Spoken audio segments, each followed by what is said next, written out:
Poster சூப்பரா அடிச்சிருக்க. ஏமாப்ல உன் கல்யாண நாள் கொண்டாட்டம்னா சும்மா விட்டுருவோமா? சும்மா போஸ்டர் பேனர்னு பட்டையை கிளப்பிடுவோம்ல.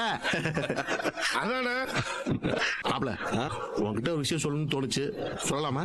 சொல்லுமாமா. சொன்னா கோச்சுக்கிற மாட்டேன் மாப்ள. அட சொல்லுமாமா. இல்ல மாப்ள, கல்யாண நாள் கொண்டாட இருக்குன்னு சொல்லி போஸ்ட் அடிச்சு ஊரே கூப்பிடுறான். எல்லாரும் வந்து வயிறார சாப்பிட்டு போங்கன்னு சொல்றான். எல்லாம் சேட்டா. ஏண்டி அந்த 10 ஜோடியும் யார் யாருன்னு முடிவு பண்ணிட்டாங்களா? ஊர்ல எல்லார்கிட்டயும் பேசிட்டு இருக்காங்க. ஏழை குடும்பமா இருக்கணுமா, அந்த அடிப்படையில யார் இருக்காங்கன்னு பாத்துட்டு இருக்காங்களா? 6 ஜோடி பிடிச்சிட்டாங்களா? இன்னும் 4 ஜோடி பிடிக்கணும்னு பேசிட்டு இருந்தாங்கம்மா. என்ன யோசிக்கிற?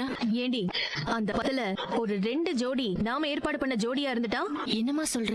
உங்க அப்பா வழி சொந்தக்கார மூர்த்தின்னு ஒருத்தர் இருக்கான்ல, அவனுக்கு போன் பண்ணி அவனையும் அவன் மூலமா இன்னொருத்தனையும் இந்த 10 ஜோடியில 2 ஜோடியா கலந்து விட்டுட்டோம்னா கல்யாணம் முடிஞ்சதுக்கு அப்புறம் அவங்களுக்கு என்னெல்லாம் கிடைக்குதோ அதுல பாதிக்கு பாதி நமக்கு கமிஷன் கொடுங்கன்னு பேசுவோம்.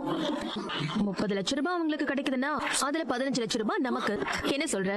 எல்லாம் சரிதான், ஆனா அந்த மூர்த்திக்கு தான் ஏற்கனவே கல்யாணம் ஆயிடுச்சு. அவனுக்கு கல்யாணம் ஆயிடுச்சுன்னு நமக்கு தானே தெரியும், நம்ம வீட்டுல இருக்கிறவங்களுக்கு தெரியாதுல்ல. இவங்க எங்களுக்கு தெரிஞ்ச